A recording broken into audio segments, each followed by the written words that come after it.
Assalamualaikum warahmatullahi wabarakatuh. Tiba kita di episode ke-19 di Baca Sirah Nabawiyah. Hari ini kita akan membaca judul Baiat Aqobah pertama. Pada tahun itulah Islam tersebar ke Madinah. Pada tahun berikutnya, 12 orang lelaki dari Ansor datang di musim haji menemui Rasulullah SAW di Aqobah. Kemudian mereka berbaiat kepada Rasulullah SAW seperti isi baiat kaum wanita, yakni tidak berbaiat untuk perang dan jihad. Di antara mereka terdapat As'ad bin Zurarah, Rafi bin Malik, Ubadah bin Samit, dan Abdu Haisam bin Tihan. Dalam sebuah riwayat, Ubadah bin Samit mengatakan, kami sebanyak 12 orang lelaki. Kemudian Rasulullah SAW bersabda kepada kami, kemarilah, berbaiatlah kepadaku untuk tidak menyekutukan Allah dengan apapun, tidak mencuri, tidak berzina, tidak membunuh anak-anakmu, tidak akan berdusta untuk menutup-nutupi apa yang ada di depan atau belakangmu, dan tidak akan membantah perintahku dalam hal kebaikan. Jika kamu memenuhi janji, maka pahalanya terserah kepada Allah. Jika kamu melanggar sesuatu dari janji itu, lalu dihukum di dunia, maka hukuman itu merupakan kafarat baginya. Jika kamu melanggar sesuatu dari janji itu, kemudian Allah menutupinya, maka urusannya terserah kepada Allah. Bila menghendaki, Allah akan menyiksanya atau memberi ampunan menurut kehendaknya. Ubadah bin Samit berkata, kemudian kami berbaiat kepada Rasulullah SAW untuk menempatinya. Lafaz ini diriwayatkan oleh Bukhari di dalam bab utusan Ansor dan baiat Aqobah, dan Muslim di dalam Kitabul Hudud. Setelah pembaiatan ini, para utusan kaum Ansor itu pulang ke Madinah. Bersama mereka Rasulullah SAW mengikut sertakan Mus'ab bin Umair untuk mengajarkan Al-Quran dan hukum-hukum agama kepada mereka, sehingga akhirnya Mus'ab bin Umair dikenal sebagai Muqri'ul Madinah. Beberapa ibrah. Perhatikan bagaimana mulai terjadi perubahan dan perkembangan pada apa yang biasa ditemui Rasulullah SAW selama beberapa tahun dari kenabiannya. Kesabaran dan jerih payahnya telah mulai menampakkan hasil dan buah. Tanaman dakwah mulai menghijau dan tumbuh subur untuk memberikan hasil dan panenan yang menggembirakan. Tetapi sebelum membahas hasil-hasil yang menggembirakan ini, maka mari sekali lagi kita perhatikan tabiat kesabaran Nabi SAW dalam menghadapi aneka tantangan dan penderitaan berat tersebut. Telah kita ketahui bahwa Nabi SAW tidak hanya berdakwah kepada kaum Quraisy yang tidak segan-segan menimpakan berbagai siksaan dan penganiayaan terhadapnya. Bahkan Nabi SAW mendatangi kabilah-kabilah yang datang dari luar Mekah pada musim haji. Beliau memperkenalkan diri sebagai guide kepada mereka dan mengajak mereka untuk membawa barang dagangan, dalam tanda kutip, barang dagangan agama dan perbekalan tauhid. Berkali-kali Rasulullah SAW mendatangi mereka, tetapi tak seorang pun yang menyambutnya. Ahmad, para ahli hadis dan hakim, ia mensahihkannya, meriwayatkan bahwa Rasulullah SAW mendatangi orang banyak pada musim haji seraya berkata, adakah orang yang sudi membawaku kepada kaumnya, karena sesungguhnya orang Quraisy menghalangiku untuk menyampaikan wahyu Allah. Ini adalah dalam kitab Fathul Bari, Zadul Ma'ad, Fathur Rabbani, fi Tartibi Musnadil Imam Ahmad. 11 tahun Rasulullah SAW menghadapi kehidupan yang tak mengenal istirahat dan ketenangan. Setiap saat selalu diancam pembunuhan dan penganiayaan dari orang-orang Quraisy. Tetapi semua itu tidak pernah mengendurkan semangat dan kekuatannya. 11 tahun Rasulullah SAW mengalami keterasingan yang mencekam di antara kaumnya, tetangganya, dan semua kabilah yang ada di sekitarnya. Tetapi Rasulullah SAW tidak pernah putus asa dan terpengaruh oleh situasi tersebut. 11 tahun dari jihad Rasulullah SAW dan kesabarannya di jalan Allah yang tak mengenal putus merupakan harga yang sesuai dan jalan bagi pertumbuhan dan perkembangan Islam yang pesat di segenap penjuru dunia. jihad dan kesabaran yang mampu meruntuhkan kekuatan Romawi, meluluh lantakan kebesaran Persia, dan menghancurkan sistem-sistem dan peradaban yang ada di sekitarnya. Adalah mudah bagi Allah untuk menegakkan masyarakat Islam tanpa memerlukan jihad, kesabaran, dan jerih payah menghadapi berbagai penderitaan tersebut. Tetapi perjuangan berat ini sudah menjadi sunatullah para hambanya yang ingin mewujudkan ta'abbud kepadanya secara sukarela. Sebagaimana secara terpaksa mereka harus tunduk patuh kepada ketentuannya. Dan ta'abbud ini tidak akan tercapai tanpa perjuangan dan pengorbanan. Tidak akan dapat diketahui siapa yang jujur dan siapa yang munafik, tanpa adanya ujian berat atau pembuktian. Tidaklah adil jika manusia mendapatkan keuntungan tanpa modal. Karena itu, Allah mewajibkan dua hal kepada manusia. Pertama, menegakkan syariat Islam dan masyarakatnya. Kedua, berjalan mencapai tujuan tersebut di jalan yang penuh dengan onak duri. Sekarang perhatikanlah hasil-hasil yang telah mulai nampak pada awal tahun ke-11 dari dakwah Rasulullah SAW ini. Di antaranya, pertama, hasil dan buah yang dinanti-nanti ini datang dari luar Quraisy, jauh dari kaum Rasulullah SAW sendiri. Kendati pun beliau telah bergaul dan hidup di tengah-tengah mereka sekian lama. Mengapa? Sebagaimana telah kami katakan pada permulaan buku ini, bahwa hikmah ilahiyah menghendaki agar dakwah Islamiyah berjalan pada jalan yang tidak akan menimbulkan keraguan terhadap orang yang memperhatikan tabiat dan sumbernya, sehingga mudah diyakini, dan agar tidak menjadi kerancuan antara dakwah Islam dan dakwah-dakwah lainnya. Maka Allah Subhanahu wa Ta'ala mengutus Rasulullah SAW dalam keadaan ummi, tidak pandai membaca dan menulis, dan di tengah-tengah umat yang ummi yang tidak pernah mengimpor peradaban lain dan tidak dikenal memiliki peradaban atau kebudayaan tertentu. Karenanya Allah menjadikannya teladan akhlak, amanah, dan kesucian. Itulah sebabnya kemudian Allah menghendaki agar para pendukungnya yang pertama datang dari luar lingkungan dan kaumnya, supaya tidak muncul tuduhan bahwa dakwah Rasulullah SAW adalah dakwah nasionalisme yang dibentuk oleh ambisi-ambisi kaumnya dan suasana lingkungannya.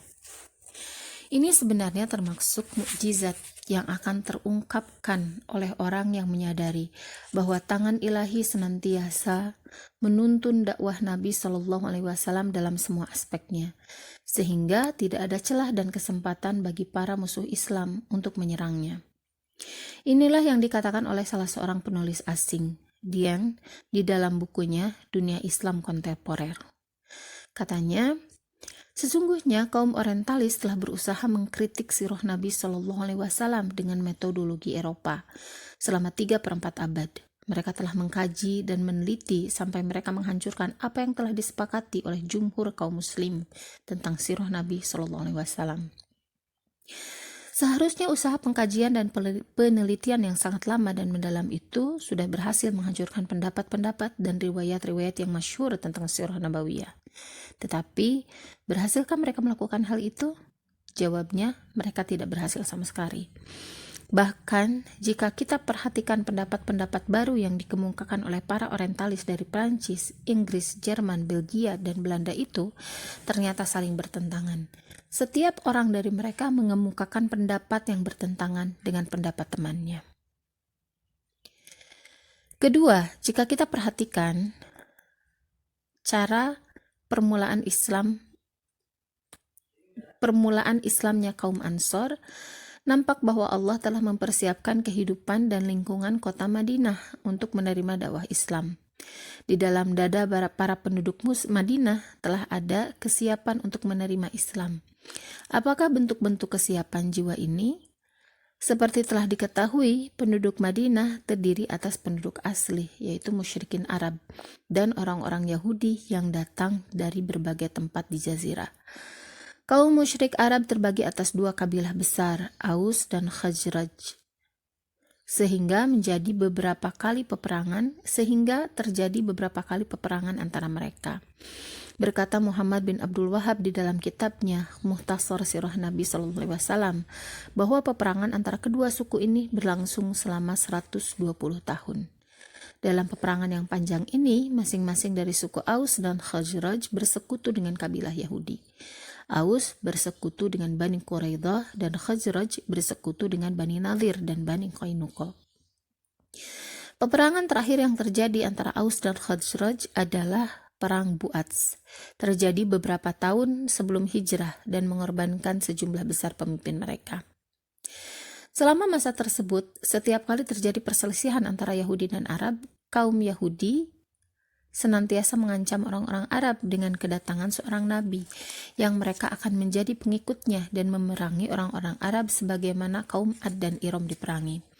Kondisi inilah yang menjadikan penduduk Madinah senantiasa mengharapkan kedatangan agama ini, sehingga banyak di antara mereka yang menggantungkan harapan kepada agama ini untuk bisa mempersatukan barisan mereka dan mengakhiri perselisihan yang berkepanjangan sesama mereka itu.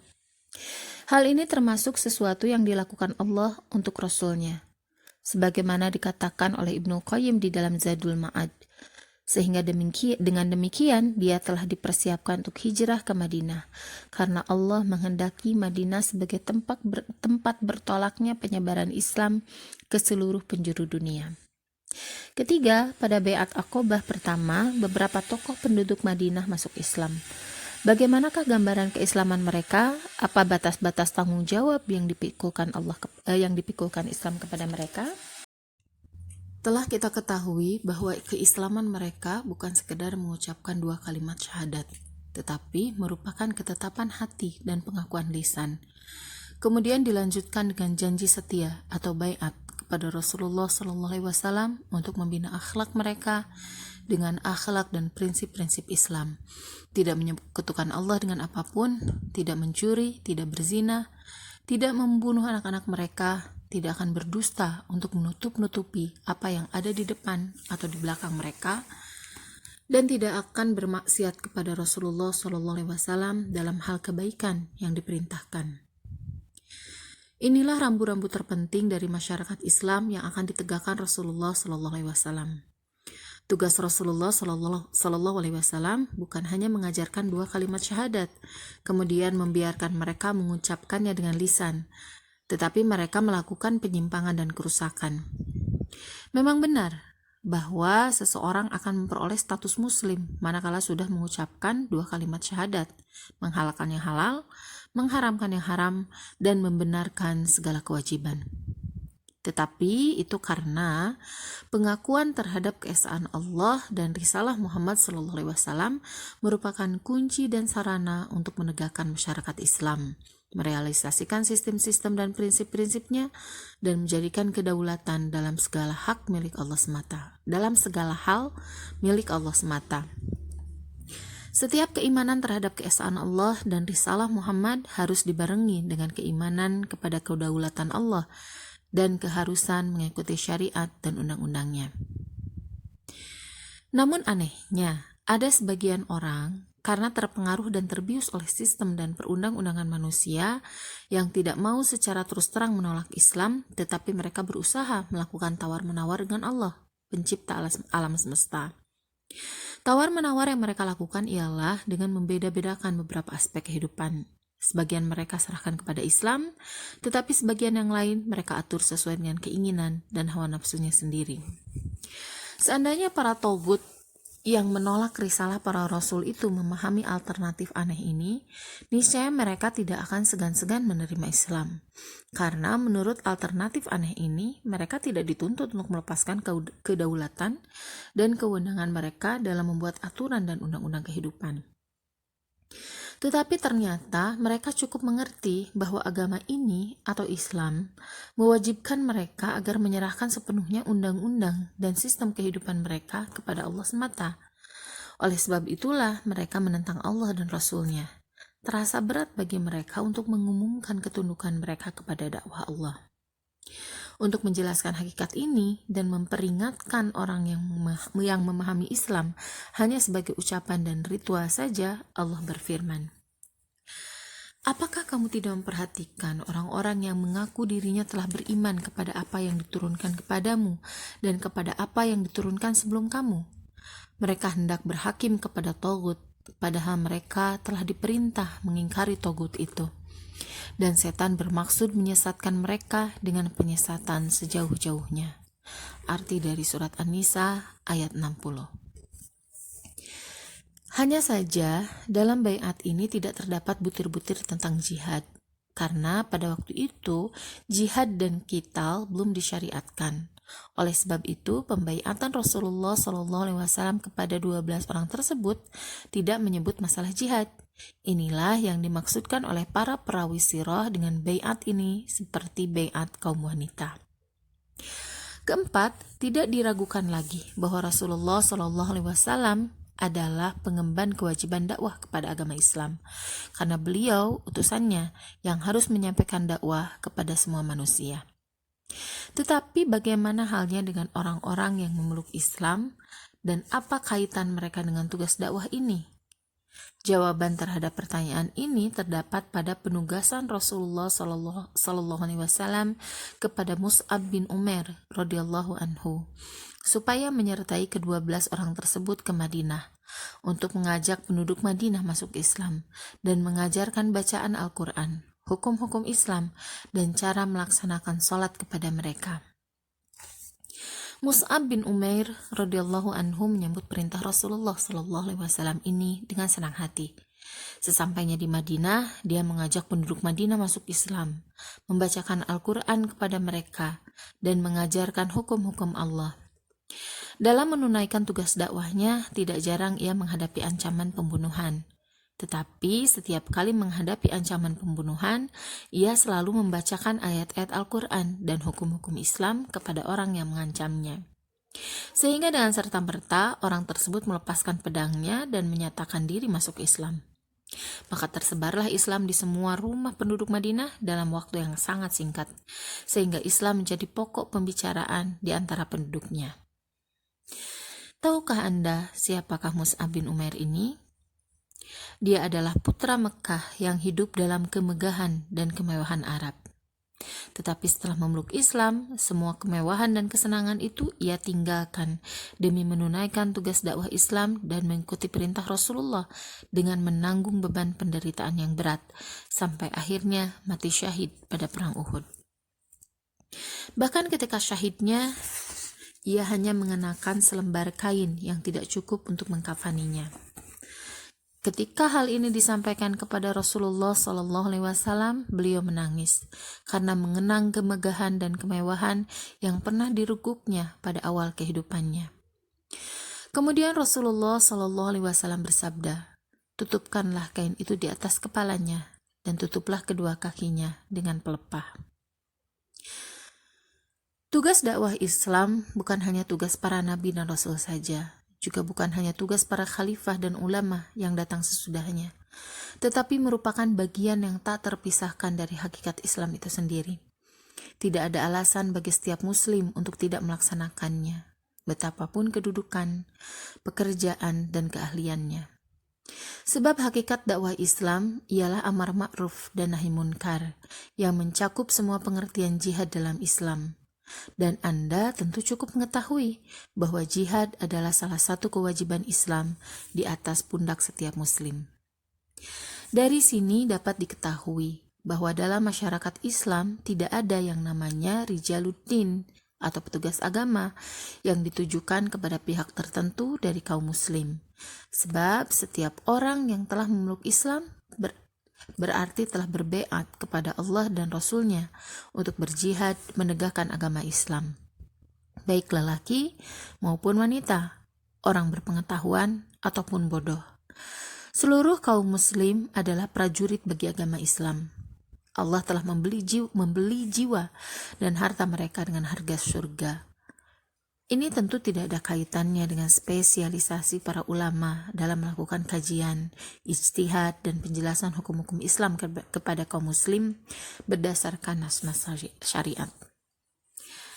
Demikian untuk episode kali ini, teman pecinta sejarah semua. Insya Allah bertemu lagi di episode berikutnya besok, insya Allah di Baiat Aqobah kedua. Semoga bermanfaat. Terima kasih sudah menyimak. Wassalamualaikum warahmatullahi wabarakatuh.